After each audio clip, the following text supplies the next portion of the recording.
ئامادەی بۆنەیەکی زانستی گرنگ بن.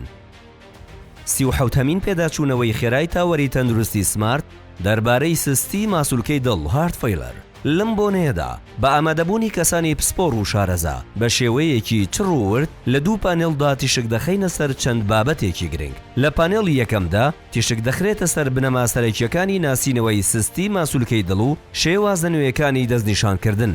پانێڵی دووەم تەرخان کراوە بۆ خستنەڕووی نوێترین ڕێگە چارەکان لە دەرمانی پێشکەوتووە تا بەکارهێنانی ئامێرە پزیشکیەکان و چارەسەریە نوێیەکان هاوکات دوایین توێژینەوەکان لە گۆڤارە زانستیە باوەڕ پێکراوەکانی جیهان دەخرێنە بەرباس بە بەشداری هەردێک لەم بەڕێزانە. پرۆفیسۆری یاریدەدەر دکتۆر دانا حەمەباقی محەممەد پرۆفیسۆری یاریدەدەری نەخۆشیەکانی دڵ و قەستەرە.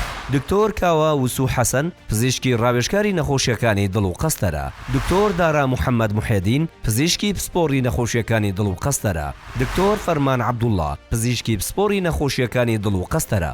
دکتۆر ئاکام عەلی سەعید پزیشکی پسپۆڕی نەخۆشیەکانی دڵ و قەستەرە. دکتۆر سەرکەوت داود عەباس پزیشکی پسپۆڕی نەخۆشیەکانی دڵ و قەستەرە. دکتۆر سورکیە و لەتیف پزیشکی پسپۆڕی نەخۆشیەکانی دڵ و قەستەرە. دکتۆر ماهیر عەباس پزیشکی پسپۆڕی نەخۆشیەکانی دڵ و قەستەرە. دکتۆر جەعفەر سەدیق ئەلدوری پزیشکی پسپۆڕی نەخۆشیەکانی دڵ و قەستەرە.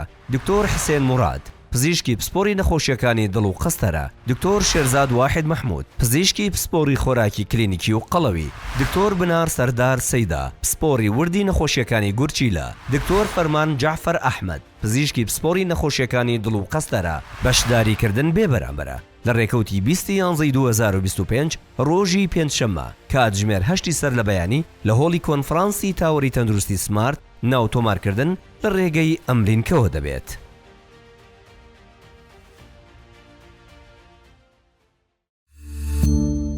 سمارت وەرچەرخانە.